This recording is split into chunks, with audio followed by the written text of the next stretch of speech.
In the middle of an unremarkable stretch of forest, deep within the wilderness where no roads ventured and no trails dared lead, there stood a solitary tree.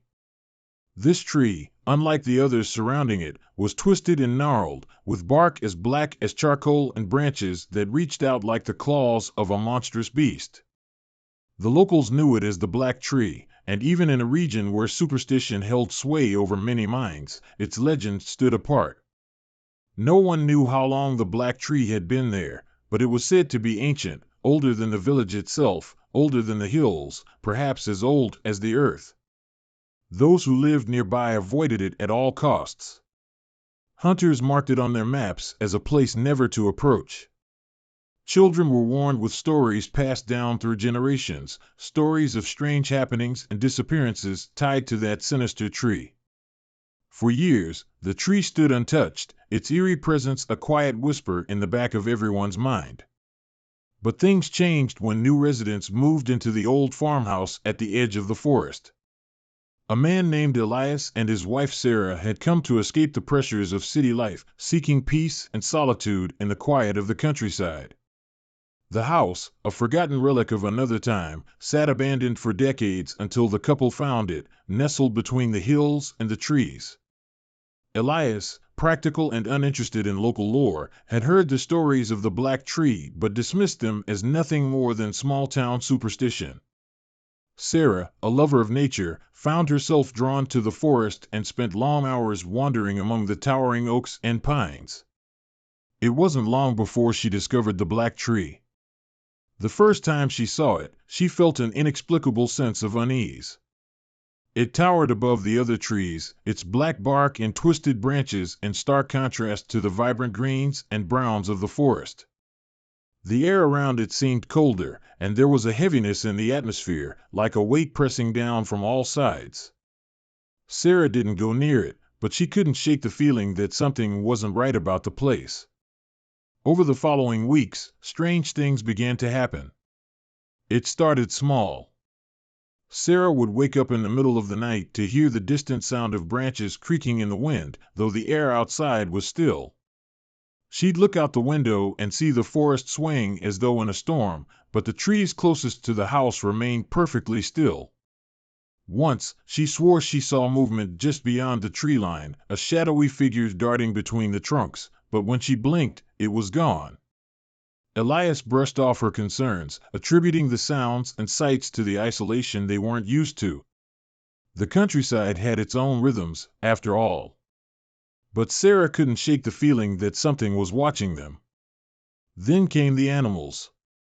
Birds, squirrels, and other small creatures began appearing in their yard, lifeless and untouched, their bodies oddly intact but drained of any vitality.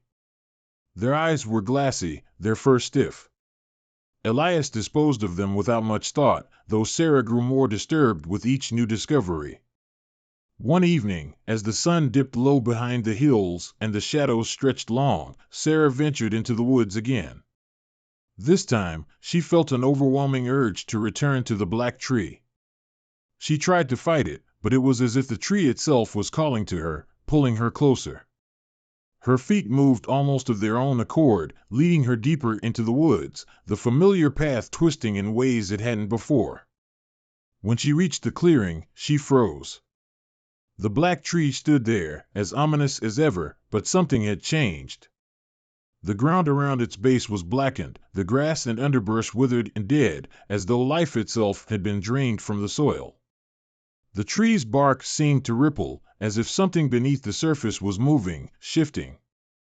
She stood there, transfixed, unable to move, her breath caught in her throat. The air was heavy with the stench of decay, and the wind picked up, swirling around her in a maddening dance. And then she saw it, something emerging from the base of the tree. A figure, barely human, crawled out from between the gnarled roots. Its skin was a sickly pale, its eyes sunken and black as coal. It moved with an unnatural grace, pulling itself free of the earth as though it had been waiting there for centuries. Sarah's heart raced, her mind screaming at her to run, but her body refused to move. She could only watch in horror as more figures began to appear, each one as twisted and grotesque as the last. They crawled out of the ground, from the roots of the black tree, as though the earth itself was giving birth to them. Their mouths hung open, but no sound escaped. They moved toward her, their eyes fixed on her with a hunger that chilled her to the bone. Still, Sarah couldn't move. It was as if the tree had rooted her in place, holding her there for these creatures. Suddenly, one of the figures lunged toward her. Its cold, bony fingers brushed her skin, and in that moment, she was released from whatever invisible force held her. She turned and ran, her legs carrying her faster than she had ever moved before, crashing through the underbrush, her heart pounding in her chest. The forest closed in around her, branches clawing at her clothes, but she didn't stop. She burst through the tree line, gasping for breath, and collapsed onto the porch of the farmhouse. Elias found her there hours later, shivering and pale, unable to explain what had happened. She tried to tell him about the creatures, about the black tree and the figures crawling out from its roots, but the words stuck in her throat. All she could do was point toward the forest, her eyes wide with terror. That night, as Sarah slept fitfully, Elias decided to investigate. Armed with a flashlight, he made his way into the woods, determined to find the source of his wife's fear. He followed her path through the trees, the beam of his flashlight cutting through the darkness. As he approached the clearing, the air grew colder, the silence oppressive. When he finally saw the black tree, his breath caught in his throat. It stood there, dark and imposing, its branches swaying in the windless night. But he didn't see any figures, no movement in the shadows. Elias shook his head, cursing himself for indulging in Sarah's fears. But then, from the corner of his eye, he saw something shift. He turned the flashlight toward the base of the tree, and his blood ran cold. There, crawling from beneath the roots, was a figure, pale and gaunt, its eyes black and empty. It reached out toward him, its fingers grasping the air.